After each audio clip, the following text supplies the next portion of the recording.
She told police it left her petrified, and it started as many cases do. It's familiar, yes, we see it often. A breakup over jealousy that turned violent, then escalated. The allegations here is that there was a continuing course of conduct of unwanted contact. 3 times in 3 months, all late last year. Driving behind her on the street, coming to her house, trying to contact her on social media. In December, an app notification showed someone at her front door. She told police it was an ex, uninvited and unwelcome, landing him an invitation to the Milwaukee County Jail with a felony charge of stalking. Stalking cases don't often make the news. But we dug into this case after a voicemail from a man identifying himself as the suspect's brother, asking us to investigate. Mr. Rose, good afternoon, sir. My name is Andrew Michelet. Right now I have a brother. His name's Adam Michelet, going through the court system. Thought it would be much harder to get charges like this brought against a 28-year-old upstanding citizen, white male in the community with everything going on in the world in Milwaukee specifically. But he appears to be targeted at this point with unfounded claims. Our investigation took us in a direction we did not expect. In January, a commissioner set bail at $2,500 for Adam Michelet, told him he could not possess a gun, and ordered he wear a GPS monitor for victim safety. Records show he posted the $2,500 that same day. 3 months later, 15 miles west, the case would turn toward Steve Koenig's door. Tell me what you do for a living, Steve. I own a gun store. April 11th at North Star Gun Works in Waukesha, a man Steve spoke to on the phone was there in person. Asked if we were interested in buying an optic off him. I said, yeah, we're very willing to look at it. He was talking to one of my other salespeople. He started looking at guns in the meantime, and then he decided rather than getting money that I'd offered him for it, he wanted to do a trade. Instead of cash, the customer wanted a gun. This gun, a Winchester SXP 12-gauge shotgun. That required an application and a mandatory background check.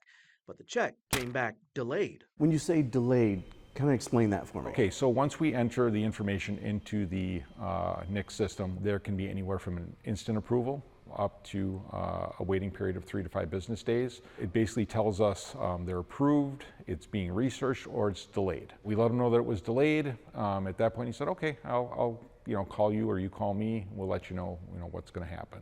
And this is not out of the ordinary. No, happens all the time. It's a very common thing in this industry. Steve would never make that call. Instead, he would get one from Milwaukee police. The gun application asks if there's a pending felony charge against the applicant. Records show this applicant checked no. That gun application, it triggered an investigation. The name on the paperwork records show Adam Michelet, the same Adam Michelet legally barred by court order from possessing a gun as part of the stalking case against him. There's usually some standard conditions in bail. The no contact order with any victim-based crime is in every single case.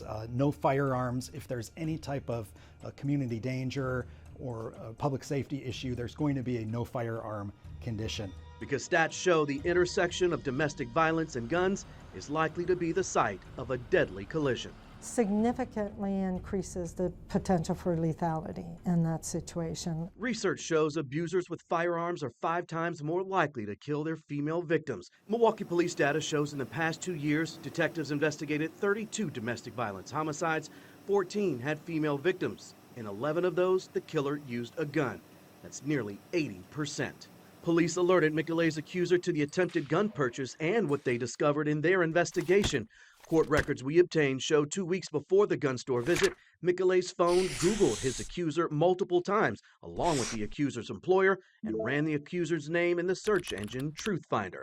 It's a scenario that often worries advocates for domestic violence survivors. It's extremely frightening. I mean, think about it. Someone you're intimately involved with who knows everything about you, where your vulnerabilities are. They may have threatened you in the past, or they're currently threatening or stalking you now.